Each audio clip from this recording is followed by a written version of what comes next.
በስመ አብ ወወልድ ወመንፈስ ቅዱስ አሐዱ አምላክ። የልዑል እግዚአብሔር ቤተሰቦች ወገኖቻችን ሰላም እንደምን አላችሁ? የእግዚአብሔር ስሙ የተመሰገነ ይሁን። ዛሬ ዕለተ ሰሉስ ወይም ማክሰኞ ነው። የሕማማት ሁለተኛ ቀን፣ ለፍጥረት ሶስተኛ ቀን፣ ለሕማማት ለድንግል ማርያም ሁለተኛ ቀን ብለን እንወስደዋለን። በዚህ ዕለት ከሕማሙ ምኑን እናስታውሳለን የሚለውን ነገር ምንማር ይሆናል። እግዚአብሔር እንዲያስተምረን ፈቃዱ ይሁን። ከዚያ በፊት ግን እንደተለመደው እንዴት ናችሁ? እየበረታችሁ ነው ወይ? እሱን ማረጋገጥ ያስፈልጋል። ማለት በእርግጥ ሁላችሁም አዎ እየበረታን ነው እንደምትሉኝ ተስፋ አደርጋለሁ። በተለይ ወጣቶች እህቶቻችን ጫማ ሳይቀር አውልቃችሁ የመድኃኒታችን ኢየሱስ ክርስቶስ መከራ ስቃዩን ሕማሙን ለማስታወስ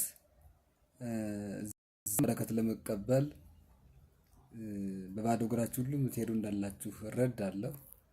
በነገራችን ይሄም ይበረታታ ነገር ነው።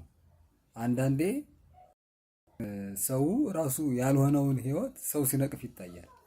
መጀመሪያ ልባችን ያለው ምን አለ? ስንት የሚቀረን ነገር አለ። በዚህ አይደለም የሚገለጠው፣ ጫማ በማውለቅ አይደለም ምናምን የሚል ሰው አይጠፋም። ይሄ ግን ስንፍና ነው። በነገር ስንፍና ነው። እስከ ችግራችንም ቢሆን ይሄ ነባር ታሪካችን አባቶቻችን የወረስነው ነው እና ማንችል ሰዎች ዝም ብንል፣ የሚሰሩት ግን ቢሰሩ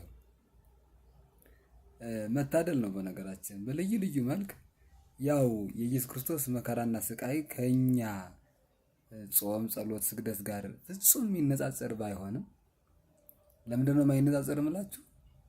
መጽሐፍ የሚነግረን ኢየሱስ ክርስቶስ ለአንድ ሰዓት የተቀበለውን መከራ የሰው ልጅ መላውን ቢጋደል እኩል ሊመጣ አይችልም።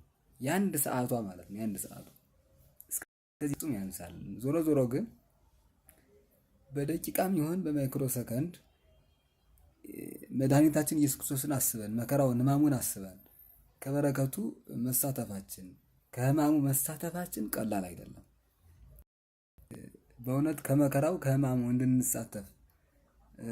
እንሳተፈው በሕማሙ እንሳተፈው ዘንድ ከመከራው ትንሽ ቀምሰን እኛም በረከት እናገኝ ዘንድ ስለፈቀደልን ስሙ የተመሰገነ። የሚነጻጸር ግን ሆኖ አይደለም እና በልዩ ልዩ መልክ ማሰብ፣ ማዘከር፣ መበርታት ወጋችን፣ ልማዳችን፣ ስርዓታችን ነው። መዳናችንም የተፈጸመ በዚህ ስለሆነ እንደገና ደግሞ ከበረከቱ ደግሞ ከሕማሙ እንድትሳተፍ ነው ብሎ ደግሞ ከትንሣኤው ስለሚያሳ በረከት ስለሚያድለን ጭምር ነው እና እንደምትበረቱ እየበረታችሁ እንደሆነ ተስፋ አድርጌ ወደ ትምህርታችን እንሄድ። ማክሰኞ እንግዲህ የትምህርት ለባል የቤተክርስቲያናችን ሊቃውንት መልስ የሰጠበት ያስተማረበት ነው። ማቴዎስ ወንጌል ምዕራፍ 21 ከቁጥር 23 ጀምሮ፣ ማርቆስ ወንጌል ምዕራፍ 10 ከቁጥር 2 ጀምሮ አነቡ እናንተ። በሌላም መልኩ ነበብ በፌስቡክም በቴሌግራምም ደግሞ እንግዲህ ተደራሽ ስለሚሆን እኔም ደግሞ ተደራሽ ለማድረግ ሞክራለሁ። ትንታኔውን ማለት ነው። ገጸ ንባቡን ግን መጽሐፍ ቅዱስ ላይ እናንተ ማንበብ ትችላላችሁ። እንግዲህ ጌታ ኢየሱስ ክርስቶስ ከቤተ መቅደስ ገብቶ ቤተ መቅደሱን ሲያነጻ የሚሸጡ የሚለውጡትን ወንበዴዎቹን ሲያባርር ያዩ ሊቃነ ካህናትና የሕዝቡ አለቆች በቤተ መቅደስ በምኩራብ ሲያስተምር አይተውት መጡና ወደሱ ጥያቄ ያቀረቡለት። ስልጣን ትገብር ዘንተ፣ ይህን ስልጣን የት አግኝተው ነው? ገበያ ፈታህ እንደገና ታስተምራለህ? ማን አስተምር ብሎ ላከ? ማን ገበያ ፍታ ብሎ ላከ? ስልጣኑ ከየት የተገኘ ነው አሉት። ኢየሱስ ክርስቶስም መልሶ ጥያቄን በጥያቄ እንደ ጥያቄ ጠይቃቸዋለሁ፣ እሱን ስትመልሱልኝ እኔ ደግሞ ይሄን መልስላችኋለሁ ብሎ ማይቴ ውእቱ ጥምቀቱ ለዮሐንስ አላቸው። የዮሐንስ ጥምቀት ከወዴት ነው? ከሰማይ ነው ወይስ ከሰው ነው አላቸው። ከእግዚአብሔር ነው ወይስ ከሰው? ከእግዚአብሔር ነው እንዳይሉት ለምንድን ነው የማታምኑበት ታዲያ እንደሚላቸው ገባቸው። ከሰው ነው እንዳይሉ ደግሞ ዮሐንስ ለነቢይ ያዩት ነበርና ሕዝቡን ፈሩ፣ አናውቅም አሉ። እሱም መልሶ እኔም አላውቅም፣ በምን ስልጣን እንደምሰራ አላውቅም አላቸው። እንዲህ ይበል እንጂ ለጊዜው፣ በኋላ ግን ተነተነላቸው። ምን አላቸው? ሁለት ልጆች ያሉት ሰው ነበረ። የመጀመሪያው ሂድና ወደ ወይን አትክልቴ ስራ ብሎ አዘዘው። እሺ አለና ቀረ። ታናሹን ደግሞ ሂድና ስራ አለው። አልሄድም እምቢ አለ። በኋላ ግን ተነስቶ ሄዶ ከወይን አትክልቱ ሰራ። የትኛው ነው የፈጸመ አላቸው። ታናሹ ነው ብሎ መለሱለት። እሱም መልሶ እነሱን እንዲያስተምራቸው ስለወደደ በምሳሌ ታናሹ ነው። ለምን? ስለተጸጸተ። እንግዲህ በምስጢር ሊቃውንት ቤተ ክርስቲያን ታናሽ የተባሉት ጸሐፍት ማን ነው? መጸባሃን፣ ኃጣን፣ ኃጢአተኞች፣ ቀራጮች የተባሉት ናቸው። ታናሽ የተባሉ ደግሞ እናንተ ናችሁ ሲላቸው ነው። ፈሪሳውያን፣ ጸሐፍት፣ ሊቃነ ካህናት ታላቅ ይባላሉ። እሺ ባዮች፣ አጭበርባሪዎች፣ ተናጋሪዎች፣ ራሳቸው ግን የማይተገብሩ ጸሐፍት ፈሪሳውያንም በነገራችን ተአቀቡ እምብሆሙ ለፈሪሳውያን ተብሎ በወንጌልም እንደተጻፈ ከእርሷቸው ተጠበቁ የተባሉ ናቸው። አስመሳይነት፣ እነሱ የማያደርጉትን ሰው ላይ ቀንበር የሚጭኑ ሁልጊዜ ወግ አጥባቂ ነን ባዮች፣ ታይታ ወዳጆች፣ በተግባር የሌሉ ልክ ይሄ ምን ልበልላችሁ ዘመን በእርግጥ ፈሪሳውያኑ በስተናል። እውነት ለመናገር አስመሳዮቹን መዛል እሱ ነው። እና እናንተ እሺ እያላችሁ እያስመሰላችሁ በህይወት የማትኖሩ ታናሹ የተባለው ግን ጸሐፍት ፈሪሳውያን እናንተ ብይ ያላችሁትን ሕግ የፈጸመ ኃጢአተኛ የተባለ ቀራጭ የተባለ ድሃው ነው በመንግስተ ሰማያት ቀድመዋችሁ ይገባሉ። የኋለኞች ፊተኞች፣ ፊተኞች ኋለኞች ብሎ ያን ምስጢር ነገራቸው። ሁለተኛ ምሳሌ አንስቶላቸዋል። ምን አላቸው? የወይን አትክልት የነበረው ባለጠጋ ነበረ። የወይን አትክልቱን ለሌላ ለሰራተኞች ሰጥቶ የወይን አትክልቱ ባፈራ ጊዜ ለሱ የሚደርሰውን ዋጋ ይቀበሉለት ዘንድ መልእክተኞችን ላከ ይላል። ማርቆስ ወንጌል ላይ የተጻፈውም ይሄ ነው። የመጀመሪያዎቹን ያዟቸው፣ ደበደቧቸው። እንደገና ሁለተኛ የሚበዙ መልእክተኞችን ላከ። አሁንም እነሱን አልተቀበሏቸውም። ሶስተኛ አፍሩት ብሎ ልጁን ላከ። ልጁን ሲልክ ግን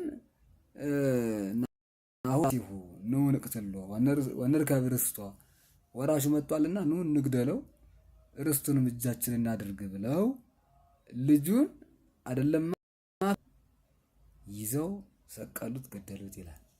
ያንን ምሳሌ ነው። የመጀመሪያ መልእክተኞች የተባሉት ነቢያት ናቸው። ቅዱሳን ነቢያት አበው፣ ነቢያት አበው፣ ጸሐፍት ነቢያት 14ቱ አበይት ነቢያት፣ 12ቱ ደቂቀ ነቢያት እንዲሁም ከሙሴ እስከ ሙሴ ድረስ የነበሩ ከአዳም ጀምሮ የነበሩ ነቢያትን እግዚአብሔር በልዩ ልዩ መልክ በሕገ ልቡናም በኋላም ደግሞ በሕግ በኦሪት ወደ ሰዎች ላከ። አጸደ ወይን የተባለው የሰው ልጅ ነው። ከሰው ልጅ ያገኙ ዘንድ የሰው ልጅ ወደ እግዚአብሔር ይመለሱ ዘንድ እንዲያስተምሩ እንዲያጽናኑ ነቢያትን ላከ።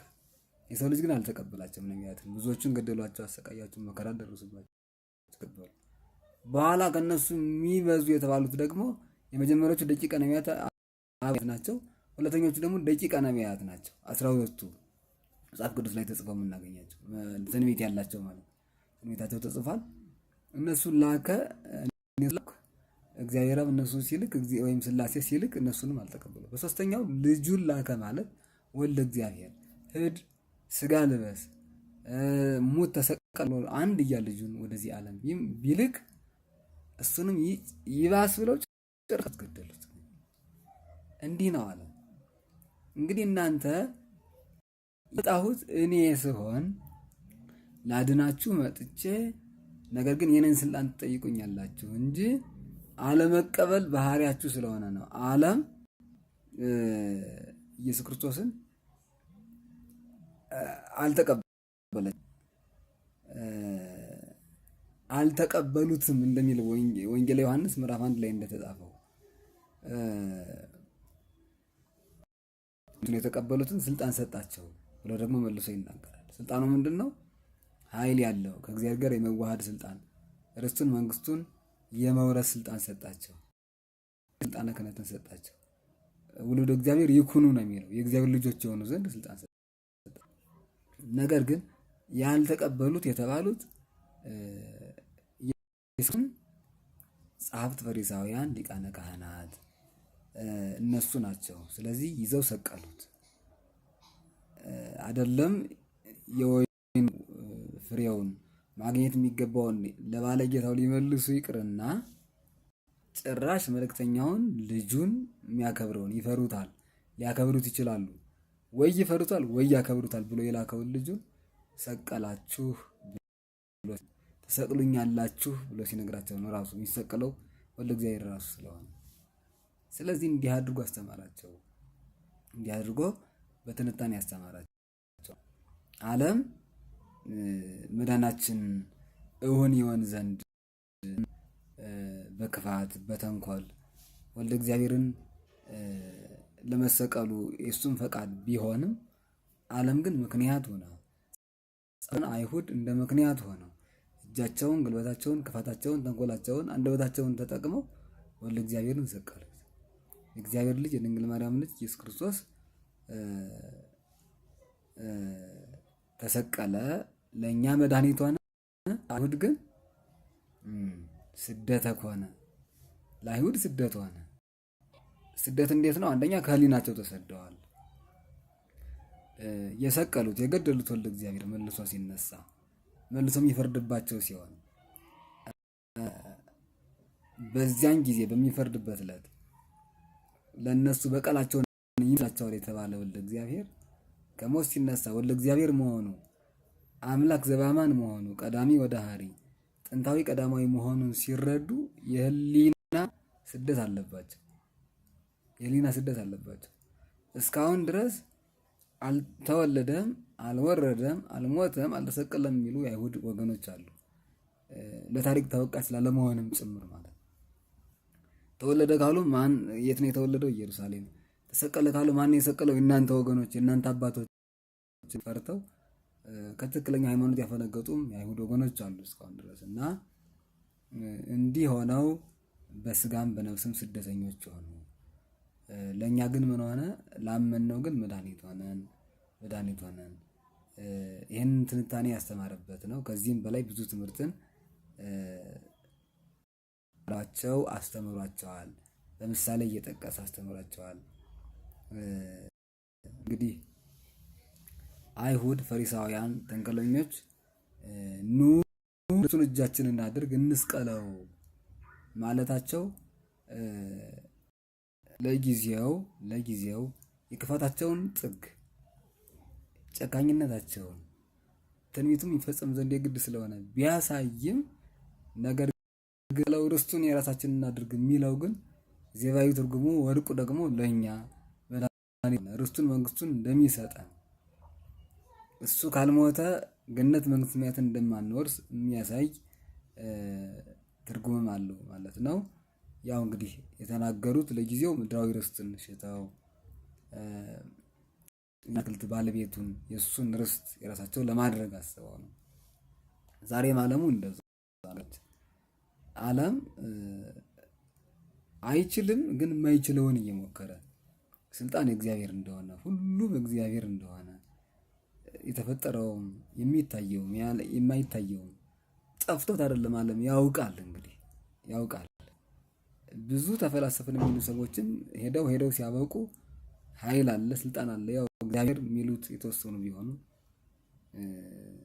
ይላሉና ወልደ እግዚአብሔር ኢየሱስ ክርስቶስ ወደዚህ ዓለም መጥቶ የሰው ልጅ እንዳዳነ ቅድመ ዓለም የነበረም እንደሆነ ዓለምን ያሳልፈው የሚኖር ጌታ በአንድነት በሶስትነት ሲቀደስ የሚኖር አምላክ የባህሪ አምላክ መሆኑን ዓለም እያወቀ ግን መገዳደር ይዟል።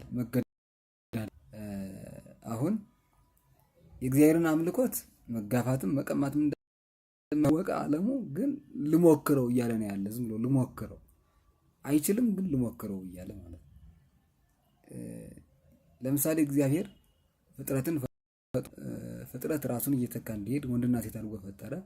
ዓለሙ ከዚህ ተቃራኒ አይፈልግም፣ ወንድና ወንድ ሴትና ሴት የሚል ፍልስፍና ይዞ መጣ። ከእግዚአብሔር ሕግ የሚቃረን ነው። የሞተው የተሰቀለው የታመመው መከራን የተቀበለው ስለ ፍቅር ነው፣ ስለ ሰው ልጆች ፍቅር ነው። ፍቅር ነው ራሱ እግዚአብሔር ፍቅር ውእቱ ቅዱስ ዮሐንስ እንደሚናገረው።